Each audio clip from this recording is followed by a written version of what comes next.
Hi guys, welcome to Code Bashers. Guys, in this video, I will be discussing the Cognizant Gen Z interview experience. This interview happened recently only on 14 September 2021 and it is of a 2022 batch candidate. Guys, this is the third interview experience that I am sharing on my channel for Gen Z 2022 batch, whereas overall videos that have been uploaded on my channel for Gen Z profile is 8 videos have been already been uploaded. So here all you can find all those videos in this Cognizant Gen Z interview experience playlist. In this, 5 interview experiences are of 2021 batch and 3 this is the third video for the 2022 batch. So make sure that you watch all these videos for your reference and if you are preparing for the interviews.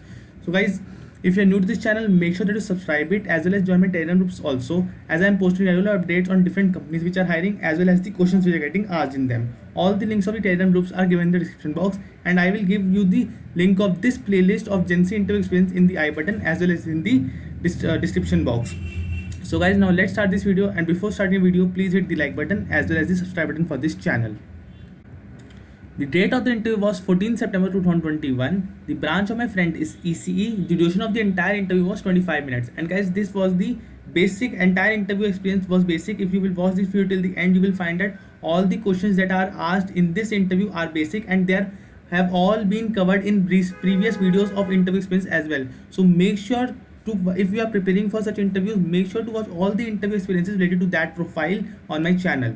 Okay, so the first question, as you all know by now, will be tell me about yourself, and it will be the most important question of your entire interview. So make sure to only include those things in which you are comfortable in, and you can include your extracurricular activities, projects, internships, what you like, what you dislike, so all, and your hobbies, all these things you can entirely collaborate in this particular answer. It will make your answer very good and your answer must be between 2 to 3 minutes. It will be in this range only, so it will be good to go.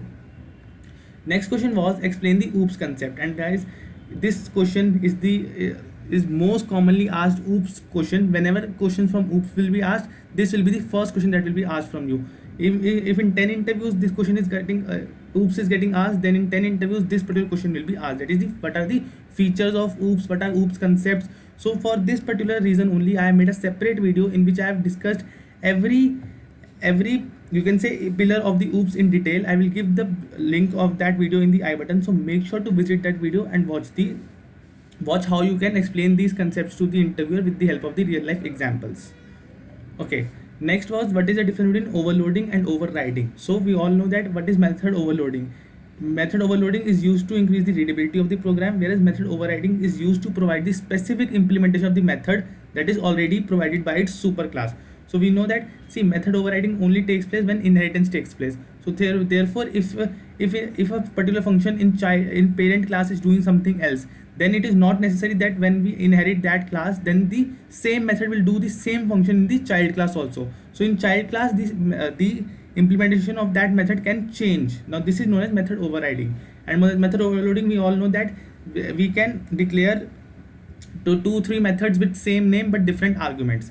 Now method overloading is performed within class. Okay, method overriding occurs in 2 classes. As I told you, that whenever inheritance takes place, then only method overriding can take place, and method overloading takes place only in a single class.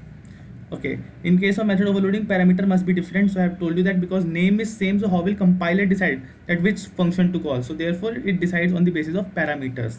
And in case of method overriding, parameter must be same, because we are inheriting the same function and we are just changing the implementation of that function. So these are the major difference between method overloading and method overriding. So I hope this is clear to you.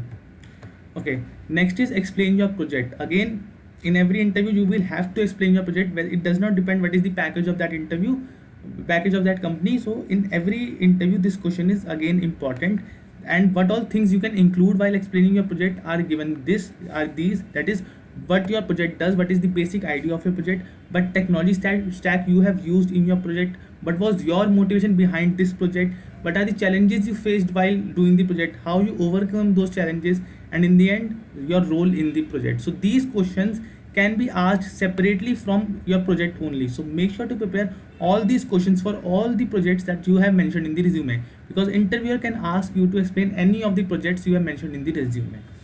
Okay, so I hope this question is clear to you. Now next is a situational based question. If a computer is not switching on, what I will do, what you will do. So there can be multiple answers for it. You can keep on restarting it. You can go, you can raise a ticket if you are working in a company. So there are multiple answers. You can give any of that answer to the interview. It's just a situational based question. Now next is, what is the purpose of router? So we all use routers nowadays. So purpose of router, I will give the link in the description box. You can visit this link and you can read in detail that how does router works, how does it transfer data packets from one computer network to another. So all those things will be given in this particular link, and I will give this link in the description box. Okay, next was to explain tree data structure. So again, tree data structure we all know is a non-linear data structure. It is basically a hierarchical data structure. Now it has one root node, you can say, and all the other nodes are connected with the edges. Now what is the structure of a particular node? We all know that a particular node at a single time, it contains data, as well as it has two pointers. For a binary tree it has two pointers, for an array tree it has n pointers. Now what does those pointers do? Those pointers point to the left child, right child, or if they are multiple childs, then they point towards them. So I hope the entire thing is clear to you. You can also tell the interviewer that the search complexity of binary search tree is O of n, or you can say that search complexity of BST, binary search tree, is O of n, O of log n. So all these complexities also you can tell to the interviewer. He will get impressed, and only tell the complexity if you are comfortable in, because there can be cross questioning on time complexity.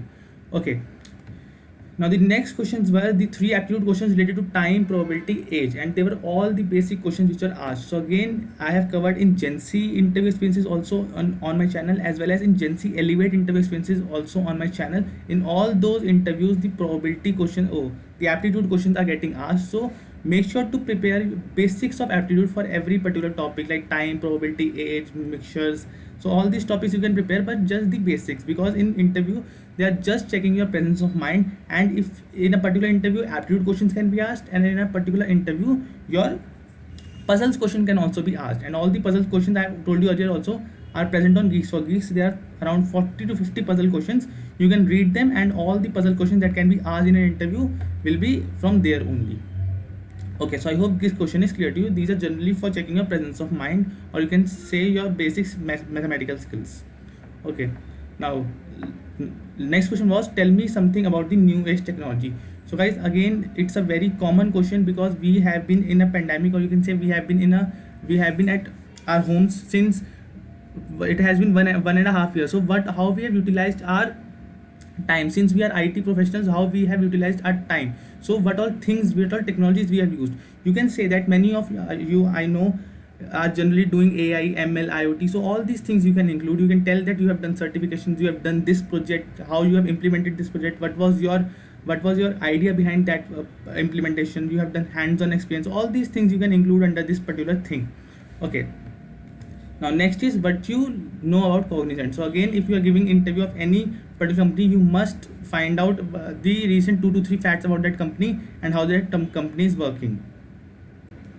Okay, so the last question of this interview was anything to ask. Generally, this HR or TR person generally asks that if you have any questions, so make sure to at least ask 1 to 2 questions from him, so that he feels that you are generally interested in the company, and you are just not taking placement in the company for the sake of placements.